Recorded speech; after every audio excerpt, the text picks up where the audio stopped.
بعد ما تم 53 سنة في حياة العزوبية ومسيرة فنية كبيرة، يطلع مرة أبو البنات ومرة جوز 4 ستات.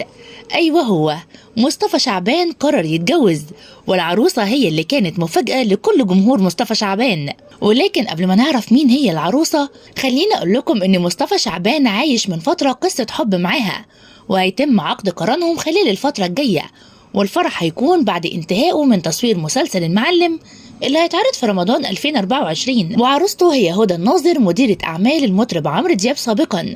وانتهت علاقة الشغل بين عمرو دياب وهدى الناظر بعد ارتباط عمرو دياب بدينا الشربيني، وطبعا الغيرة كانت بينهم، وكانت السبب ان هدى الناظر عروسة مصطفى شعبان ما تكملش شغل مع عمرو دياب. ولكن في رواية تانية بتقول ان عمرو دياب قرر الاستغناء عنها بعد رجوعه للعمل في شركة روتانا. قولولي في الكومنتات، يا ترى كنتوا عارفين ان مصطفى شعبان كل ده عازب ولا لا؟